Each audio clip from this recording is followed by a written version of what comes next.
കൊല്ലം കുണ്ടറയിൽ railway പാളത്തിന് കുറുകെ telephone post വെച്ച സംഭവം അട്ടിമറിയെന്ന് എഫ്ഐആർ. ട്രെയിൻ അട്ടിമറിച്ച് ജീവഹാനി വരുത്തണമെന്ന ഉദ്ദേശത്തോടെയാണ് പോസ്റ്റ് പാളത്തിൽ വെച്ചതെന്നും പോലീസ്.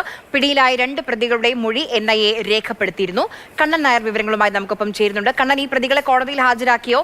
എന്താണ് എഫ്ഐആറിൽ പറയുന്ന കാര്യങ്ങൾ?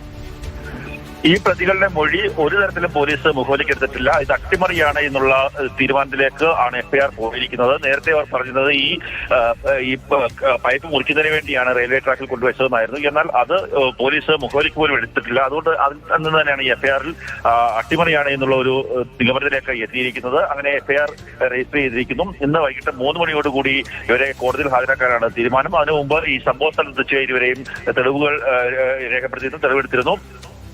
ഇന്നലെ രാത്രി NIA സംഘം അവിടെ എത്തി ഇവരിൽ നിന്ന് മൊഴി രേഖപ്പെടുത്തി. ഒപ്പം തന്നെ തമിഴ്നാട് പോലീസും തമിഴ്നാട് റെയിൽവേ പോലീസും അവിടെ പരിശോധന നടത്തിയെന്ന് പറയുന്നത് മൊഴികൾ രേഖപ്പെടുത്തിയിരുന്നു. ഈ ജീവഹാനി വരുത്തണമെന്നുള്ള ഉദ്ദേശത്തോടു കൂടി ചെയ്തു എന്നൊക്കെ പറയുമ്പോൾ അത് കുറച്ചുകൂടി ഗൗരവതരമാവുകയാണ്. ആരാണ് ഈ പ്രതികൾ? എന്താണ് ഇവരുടെ പശ്ചാത്തലം? ഇവർ ഒട്ടേറെ ക്രിമിനൽ കേസുകളിൽ പ്രതികളായിട്ടുള്ള ആൾക്കാരാണ്. രാജേഷ്, അരുൺ, ഇവർ 2 പേരാണ് ഈ കേസിൽ ഇപ്പോൾ പിടിയിലായിരിക്കുന്നത്.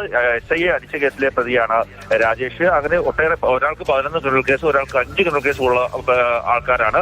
ഇവർ 2 പേരും സമീപത്തുണ്ടായിരുന്ന ഒരു ടെലിഫോൺ പോസ്റ്റ് എടുത്ത് കുണ്ടറയിലെ റെയിൽവേ പാളത്തിൽ കൊണ്ടുവന്ന് വെക്കുകയായിരുന്നു. അതൊരു അട്ടിമറിയാണ് എന്നുള്ള നിഗമനത്തിലേക്ക് പോലീസ് എത്തിയിരിക്കുന്നു. അതുതന്നെയാണ് എഫ്ഐആറിൽ അട്ടിമറിയാണ്, ജീവഹാനി ഉണ്ടാക്കുക എന്നുള്ള ലക്ഷ്യത്തോടു കൂടി ഈ പ്രതികൾ നടത്തിയതാണ് എന്നുള്ള ഒരു നിഗമനത്തിലേക്ക് എത്തിയിരിക്കുന്നത്. ഈ കേസ് വലിയ ഗൗരവത്തോടു കൂടി തന്നെയാണ് കേന്ദ്ര ഏജൻസികളും ഏറ്റെടുത്തിരിക്കുന്ന കാര്യം. അതുകൊണ്ട് തന്നെയാണ് ഈ സംഭവം പ്രതികൾ പിടിയിലായതിന് തൊട്ടു പിന്നാലെ തന്നെ NIA സംഘം ഇവിടേക്ക് എത്തുകയും പ്രതികളുടെ മൊഴികൾ രേഖപ്പെടുത്തുകയും ചെയ്തിരിക്കുന്നത്. ഇനി NIAയുടെ ഭാഗത്ത് നിന്ന് നടപടി ഉണ്ടാകുമോ എന്നാണ് നമുക്ക് അറിയേണ്ടത്. ഒപ്പം തന്നെ ഈ റെയിൽവേ പോലീസ് ഈ പ്രതികളെ കസ്റ്റഡിയിൽ വാങ്ങാനുള്ള സാധ്യതയുണ്ട്. അടുത്ത ദിവസം അവർ അതിനുവേണ്ടിയുള്ള അപേക്ഷ കോടതിയിൽ സമർപ്പിക്കുമെന്നാണ് മനസ്സിലാക്കാൻ സാധിക്കുന്നത്.